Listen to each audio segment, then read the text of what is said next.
मला जे काय सांगायचं होतं ते सांगून झालंय. आता पुन्हा पुन्हा तेच तेच प्रश्न विचारायला येऊ नका. गप्पाबास.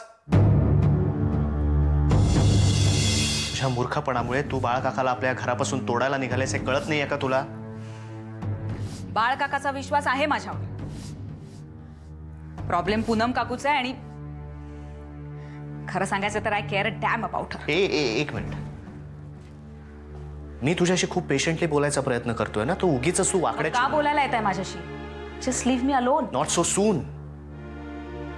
माझ्या प्रश्नांची उत्तरं मिळेपर्यंत नाही. थकलीये मी त्या प्रश्नांची उत्तरं देऊन देऊन. तुझी आणि त्या विक्रांत भोसलेची मुळातच मैत्री काय हे कळेल मला. विक्रांत भोसले नावाच्या माणसाला मी ओळखत होते. आता त्याचा आणि माझा काहीही संबंध नाही. हो का? नाही, आता असं अचानक काय घडलंय बुवा? कारण आज त्याच्यामुळे सुलेखा जेलमध्ये नाही. म्हणजे ती यशवंतरावांची होणारी सून आहे आणि तो त्यांचा विकला गेलेला गुलाम. चला,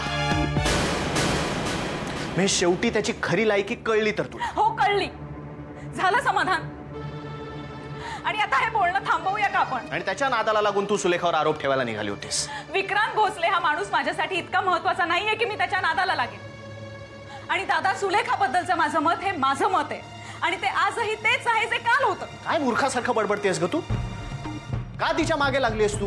तू का डिफेंड करतोयस तिला इतकं? का तुझ्या मनातलं गिल्ट बोलते? शट अप पुन्हा. म्हणूनच म्हटलं मला तोंड उघडायला लावू नका. एक मिनिट. तुझ्यामुळे स्वप्नील आणि क्षिप्रामध्ये भांडण झालं. तू तिला खोटं बोलायला लावलंस. ती जर खोटं बोलली नसती तर त्यांच्यात भांडण झालं नसतं आणि त्यांच्यात भांडण झालं नसतं तर तिने आत्महत्याच केली नसती. क्षिप्राने आत्महत्या केलेली नाहीये. तिचा खून झालाय आणि तो सुलेखाने केलाय. God, no. God, you are impossible. You are just impossible. अरे सुलेखाला क्षिप्रा धड माहितीही नव्हती, नीट ओळखही नव्हती त्यांची. तुम्ही जे काय तिला खोटं सांगितलं होतं तर त्यावर विश्वास ठेवून चालली होती ती. आणि क्षिप्रानं आपण MBA करतो हे खोटं सांगायची गरजच काय होती सुलेखाला? एक मिनिट. हे सगळं तुला कसं कळलं? सुलेखाकडून कळलं मला. सुलेखाकडून? हो, झालं होतं आमचं बोलणं. कधी ते आठवत नाही पण झालं होतं. तिचं लग्न ठरलं हे कळलं म्हणून मी तिचं अभिनंदन करायला फोन केला होता. त्या क्षिप्रा होती तिच्या घरी. म्हणजे ज्या दिवशी क्षिप्राचा खून झाला त्याच दिवशी? असेल. दादा, तू सुलेखाला सांगितलंस की क्षिप्रा MBA करत नाहीये? बोलता बोलता आमचा विषय निघाला, पण मुद्दा इथे तो नाहीच आहे. एक मिनिट, मी एक सांगू? क्षिप्राच्या मृत्यूला जर कोणी जबाबदार असेल तर तो तू आहेस दादा. What? आता मला कळलं की सुलेखाला क्षिप्राविषयी खरं कसं कळलं. काय बोलतेस काय तू? हे येस, यू किल्ड क्षिप्रा. दादा, तू जर सुलेखाला क्षिप्राबद्दल खरं सांगितलं नसतंस तर सुलेखाला कळलंच नसतं की क्षिप्रा तिच्याशी खोटं बोललीये. माय गॉड, आय डोंट बिलीव्ह दिस. दादा, यू आर द वन.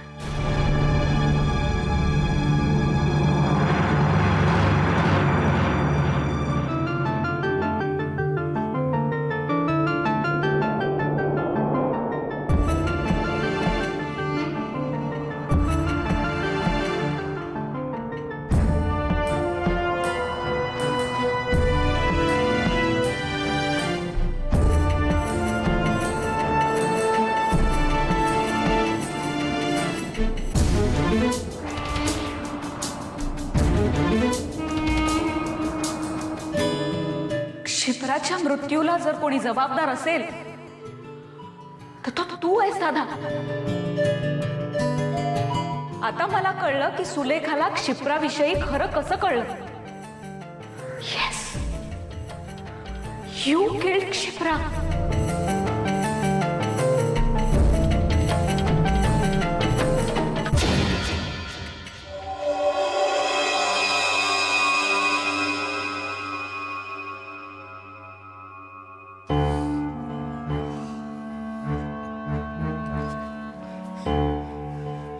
प्रथमेशा, चला जेवायला चला. अरे हे अरे काय झालं? चला ना जेव. अरे मी ओरडायला अरे बाबा, मी तुला ओरडायला आलेलो नाही आहे. आईनं जेवायला बोलवलं म्हणून बोलवायला आलोय. आणि काय रे, आई म्हणत होती दुपारपासून असा बसून आहेस. कुणी काय बोललं का तुला? कुणी रागावलं? आई रागावली का? आईला आपण एक ठोसा देऊया. चला जेवायला चला. बाबा, अरे आहे तुझा बाबा आहे इथे. कसली भीती वाटते तुला? मला सांग, बाबाला सांग. बाबा सगळ्यांना चांगले फटके दे. पार्वती आता रात्री कुठून आणायची तुझ्यासाठी? आपण उद्या सकाळी जाऊ पार्वतीकडे, ठीक आहे? अरे बाबा, मला नाही कळत रे तुझी भाषा. खरंच नाही कळत. आपण आज जाऊ जेवायला. तिथे आईला सांग, आईला कळेल तुला काय म्हणायचंय ते.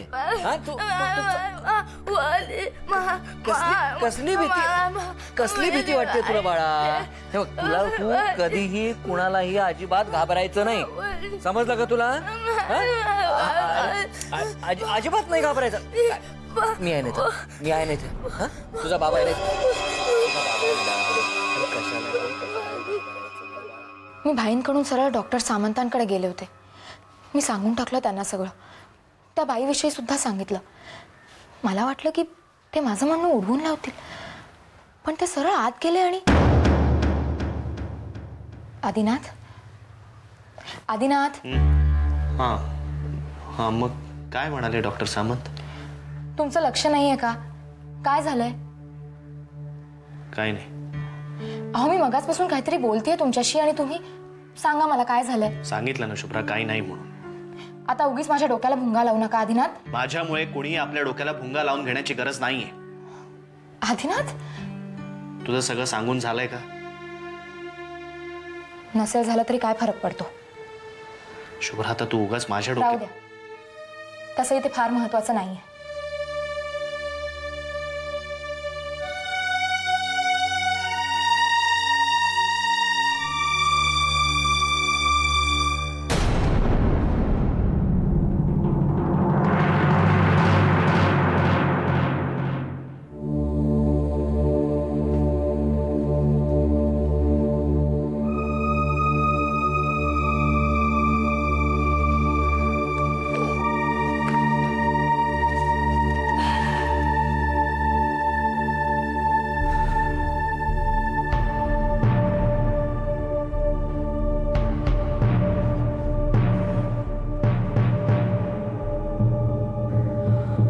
क्षिप्राच्या मृत्यूला जर कोणी जबाबदार असेल तर तो तू आहेस दादा.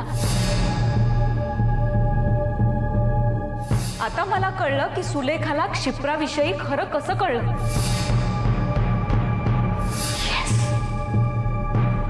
You killed Kshipra.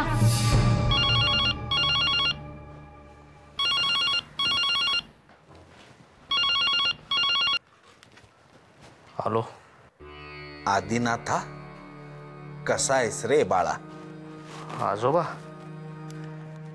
मी ठीक आहे. तुम्ही कसे आहात? चाललंय. बरं, सर्वप्रथम मला स्वप्नीलचा नंबर दे. ही सगळी दुर्घटना झाल्यापासून त्याच्याशी बोललो नाहीये मी. मला बोलायचंय त्याच्याशी. बोला त्याच्याशी, त्यालाही बरं वाटेल. का देऊ नंबर? सांग.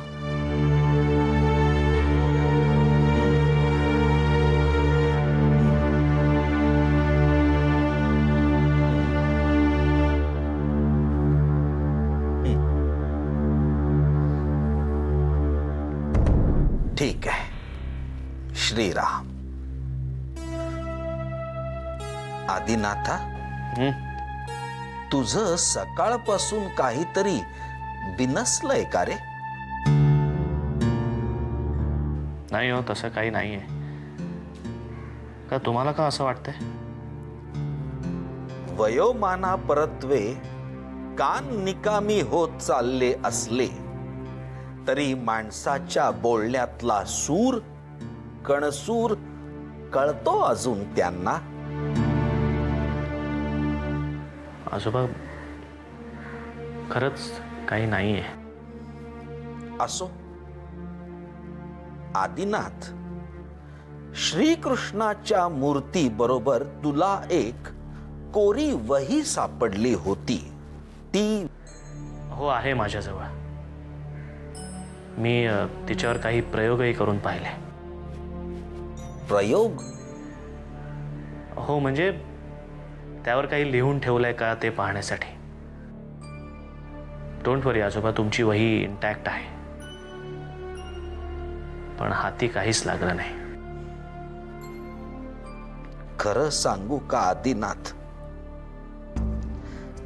क्षिप्राचं हे कळल्यापासून माझा या सगळ्या गोष्टींमधला रसच संपत चाललाय. रोज सकाळी उठल्यावर मी हा दिवस का पाहतोय आणि रात्री झोपताना आजचा दिवस का जगलो, हेच प्रश्न पडतात. आजोबा प्लीज असं नका ना बोलू. क्षिप्राचं जायचं वय नव्हतं रे, आणि माझं आता राहायचं वय उरलेलं नाहीये. या वयात कुठला तो खजिना आणि कसलं काय. फक्त एक गोष्ट आहे आदिनाथ, सोपान काकांनी महादेव दादावर जे लांछन लावलंय ते पुसून टाकता आलं तर समाधानानं मी डोळे मिटेन. आजोबा मनाला एक बोच लागून राहिलीये, ती स्वस्थ बसू देत नाही. म्हणून तुला विचारलं, काही कळलं का? आजोबा तुम्ही नका ना फार विचार करू त्याचा. सोपान आजोबांचं म्हणणं नका मनाला लावून घेऊ. आदिनाथा, महादेव दादा माझा देव होता. माझ्या देवाला काळं फासलंय सोपान काकांनी, आणि ते मी कसं मनाला लावून नको घेऊ. आणि सगळ्यात हताश करणारी गोष्ट अशी आहे की सोपान काकांच्या कुठल्याच गोष्टीला मी प्रत्युत्तर देऊ शकत नाही. हे असं नव्हतं असं छाती ठोकपणे मी सांगू शकत नाही.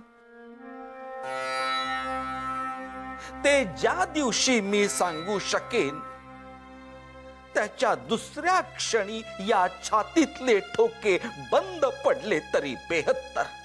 आजोबा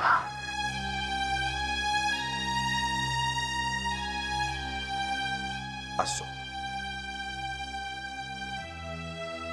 मी बोलतो स्वप्नीलशी, त्याला समजावून सांगतो, धीर देतो. तू वही तपासून त्यातून काही बोध होतोय का बघ आणि कळव मला. काळजी घ्या. ठेवतो आता फोन. तुम्ही सुद्धा काळजी घ्या. श्रीराम श्रीराम.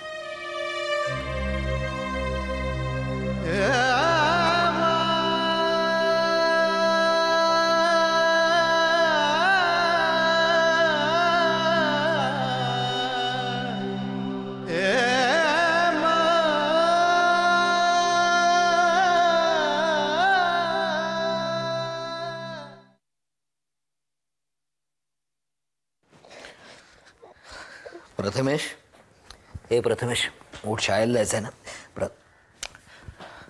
प्रथमेश, हे प्रथमेश उठ रे, उठ. शाळेला जायचं ना तुला. हे प्रथमेश, ताप आहे राजा तुझ्या अंगात. राधा, ए राधा, याला पण आत्ताच आंघोळीला जायचं होतं. प्रथमेश उठ राजा, उठ उठ. काय झालं राजा तुला? प्रथमेश, अरे काय काय काय काय अरे काय झालं राजा तुला? शाळेत जायचं नाहीये का? बरं ठीक आहे, मी सांगतो आईला. हा, आई काही नाही बोलणार तुला. ए पण म्हणून असं घाबरायचं नाही राजा.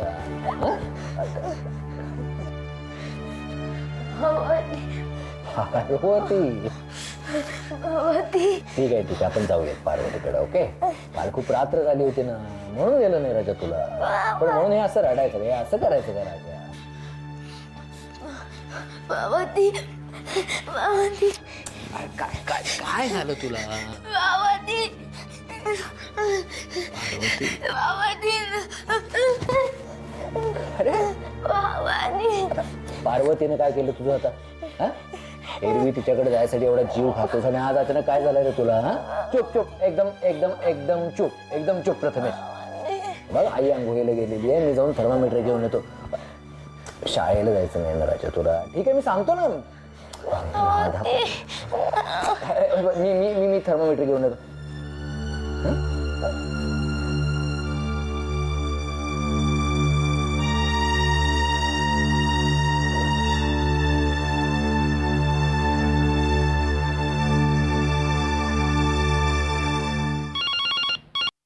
हॅलो, शुभ्रा, भाई बोलतोय. बोला भाई. काल घरी येऊन गेलीस ना ग? हो. ए शुभ्रा, काय बिनसते ग प्रथमेश सकाळपासून? मी घरी आलो तर राधा म्हणत होती की दुपारपासून तो रूममधून बाहेरच आलेला नाहीये, जेवायला पण बाहेर आला नाही म्हणे. सारखा घाबरल्यासारखा करतोय. आणि आज तर सकाळपासून तापही आहे त्याच्या अंगामध्ये. ताप आलाय त्याला? हो, आणि सारखं तुझं नाव घेत असतो. मला आधी वाटलं तुला भेटायचं असेल त्याला, पण काहीतरी विचित्रच वागतोय का तो. सारखं तुझं नाव घेतो आणि नाही नाही म्हणतो. काय काल काही असं विशेष घडलं होतं का? नाही, म्हणजे मलाही काही आठवत नाहीये. बरं, तुम्ही एक काम कराल का? त्यालाच इथे सोडून जा, म्हणजे मीच. ते तर करावंच लागणार आहे शुभ्रा. राधाचंही दिवसभर लेक्चर्स आहेत, माझंही काम आहे, त्यामुळे त्याच्याकडे बघायला घरामध्ये कोणीच नाही आहे. जाता आता सोडून जाईन घरी मी. हो, पण त्याला असं सांगू नका की तुम्ही त्याला इथे सोडून जाताय म्हणून. पण मला एक कळत नाही शुभ्रा, तो एरवी म्हणजे तुझ्याकडे यायला एवढा एक्सायटेड असायचा आणि आज अचानक त्याला. नाही, तसं नाही, म्हणजे आपल्यालाही नीट कळलं पाहिजे ना की त्याच्या मनात काय चाललंय. ते मला कसं कळणार म्हणा? त्याची भाषा फक्त तुला आणि राधालाच येते. कितीही प्रयत्न केला ना तरी मला काही कळतच नाही त्याची भाषा. ठीक आहे, मी जाता आता सोडून जाईन त्याला. ठीक आहे, बाय बाय.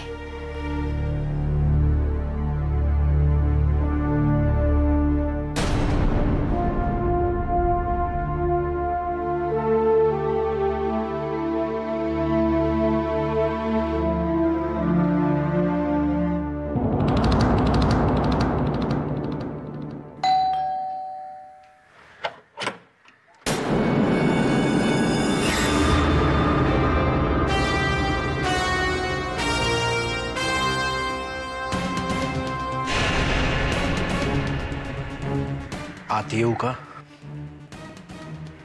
न सांगता न विचारता दरवाजापर्यंत आलायस ना, आत याची परवानगी कशाला हवी? ये.